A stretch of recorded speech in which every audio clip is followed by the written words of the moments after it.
Ya, baik. Assalamualaikum warahmatullahi wabarakatuh. Perkenalkan, nama saya Muhammad Al Faruq dengan NIM 6422863, program studi manajemen Fakultas Ekonomi dan Bisnis.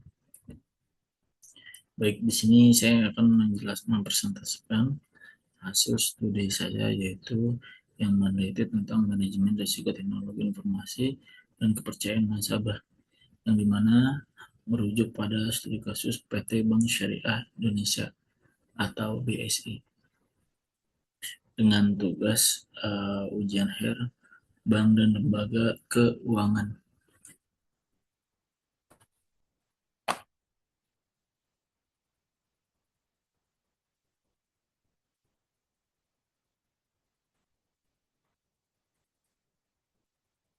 Baik, studi kasus ini melatar belakangi yaitu pada BSI hasil merger 3 bank syariah BUMN 2021 tumbuh menjadi bank syariah terbesar di Indonesia dengan aset sebesar 456,19 triliun pada 2025.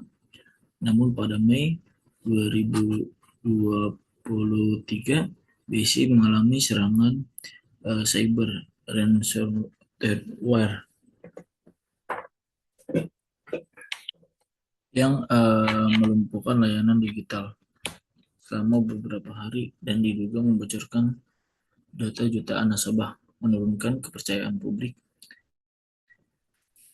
Ya, eh, dengan itu penelitian ini merumuskan 5 masalah, yaitu bagaimana gambaran umum BSI, sejarah, visi misi dan produk, apa tantangan nyata terkait risiko TI dan keamanan cyber BSI, apa penyebab menurut teori manajemen risiko perbankan, bagaimana dampaknya terhadap kinerja dan kepercayaan nasabah. Yang kelima, rekomendasi solusi apa yang dapat diberikan. Tujuan penelitian ini yang pertama yaitu profil BSI, yaitu menjelaskan sejarah, visi, misi, dan produk utama. Yang kedua, mengidentifikasi masalah, mengidentifikasi tantangan risiko TI dan keamanan cyber.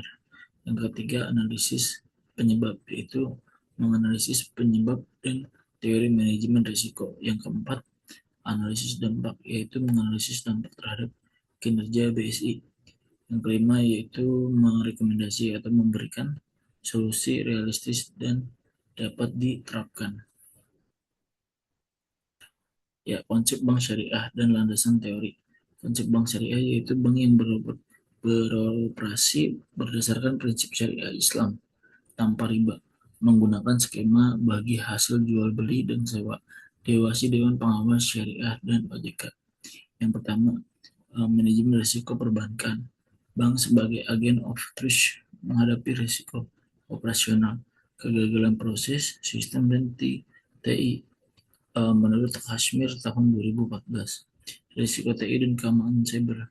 OJK mewajibkan pertahanan cyber melalui POJK nomor 11 atau PJ Nova 03 atau 2022 tentang penyelenggaraan teknologi informasi. Yang ketiga, kepercayaan atau reputasi bank. Kepercayaan nasabah adalah aset utama bank. Insiden keamanan dapat menimbulkan risiko reputasi dan hukuman UU PDP.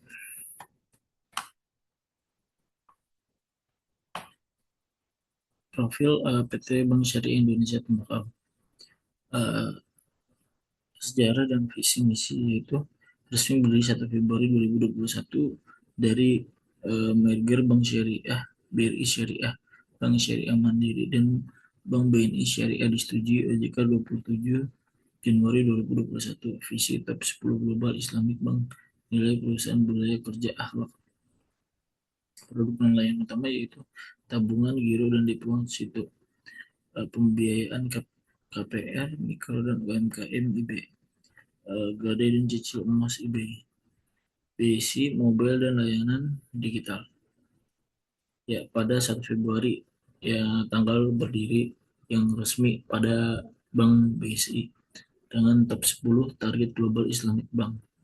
dari total aset itu sebesar 456,19 triliun pada akhir 2025 dengan jumlah nasabah yaitu 20,46 juta per tahun, yaitu pada periode Januari Juni 2024.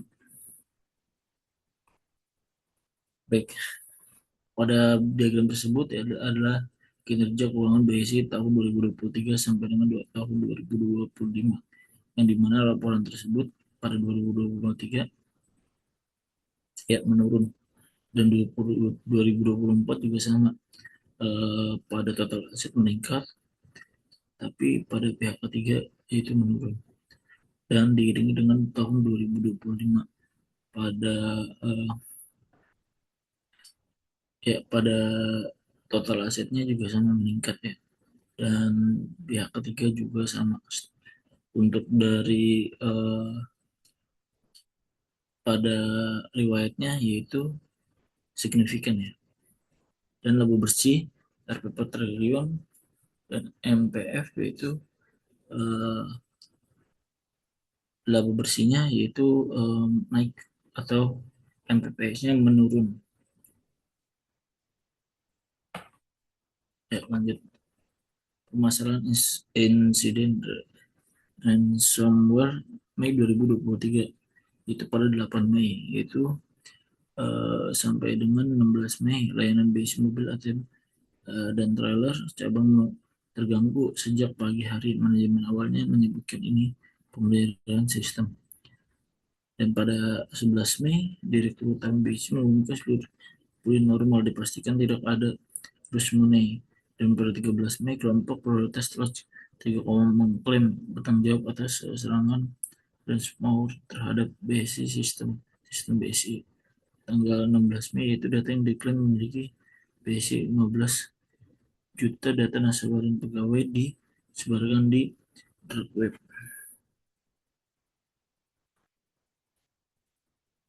Ya, analisis penyebab berdasarkan teori. Eh, Diduga peretasan berlangsung sebelum 8 Mei 2023 memanfaatkan celah yang belum terdeteksi, identifikasi kesenjangan deteksi dini early detection. Yang kedua, kompleksitas integrasi pasca merger. Penyatuan 3 sistem TI bank berbeda pasca merger berpotensi menyisakan celah keamanan di masa transisi. Yang ketiga, keterlambatan transparansi kritis, yaitu pada di gangguan awalnya dikomunikasikan sebagai pembelajaran rutin, bukan insiden keamanan, kurang sesuai prinsip prinsip keterbukaan UU PDP. Dan yang keempat yaitu tekanan digitalisasi cepat, eksperiensi kanal digital untuk bersaing dengan bank digital belum sepenuhnya diimbangi investasi keamanan cyber yang sepadan.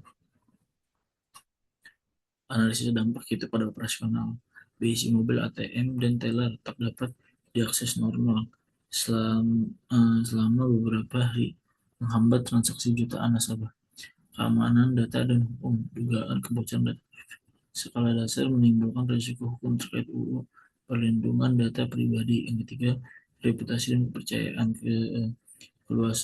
keluhan luas dan media sosial dan pemerintahan nasional menurunkan kepercayaan publik jangka pendek. Dan yang keempat, kinerja keuangan. Menariknya, laba bersih 2023 tetap tumbuh selama 30%. Dampak lebih bersifat jangka pendek pada operasional dan reputasi. Rekomendasi solusi dari saya ada 5, yaitu menguatkan tata kelola keamanan cyber, implementasi penuh POJK 11 tahun 2022 dan SEOJK 29 per 2022 unit tanggap insiden permestian tes berkala pemantauan real time. Yang kedua, transportasi komunikasi krisis, yaitu protokol komunikasi krisis yang cepat dan transparan kepada nasabah serta regulator sejak indikasi awal gangguan. Yang ketiga, investasi TI dan SDM keamanan cyber. Alokasikan anggaran TI proposal dengan kecepatan ekspansi digital disertai pelatihan berkelanjutan bagi tim cyber. Yang keempat, menguatkan perlindungan data nasabah, experience data, kontrol akses berlapis dan audit kepatuhan UU PDP secara berkala dengan notifikasi di ini insiden. Yang kelima, edukasi migrasi risiko dan ke nasabah, yaitu meningkatkan literasi nasabah soal keamanan digital sekaligus literasi keuangan syariah secara lebih luas. Kesimpulannya yaitu BSI adalah bank syariah BUMN hasil merger 2021 dengan visi top 10 global Islamic Bank. Yang kedua, permasalahan nyata yaitu insiden ransomware Mei 2023 yang melumpuhkan layanan dan diduga membocorkan data nasabah. Yang ketiga, penyebab berantakannya sistem TI, kompleksitas integrasi pasca merger, keterlambatan transparansi dan tekanan digitalisasi. Yang keempat, dampak jangka pendek pada operasional dan reputasi, namun kinerja keuangan tetap tumbuh sehat hingga 2025. Terakhir itu 5 rekomendasi solusi disusun untuk memperkuat tata kelola cyber, transparansi, investasi TI, dan perlindungan data. Baik, itu saja yang hanya bisa saya dapat sampaikan. Kurang lebihnya mohon maaf. Wassalamualaikum warahmatullahi wabarakatuh.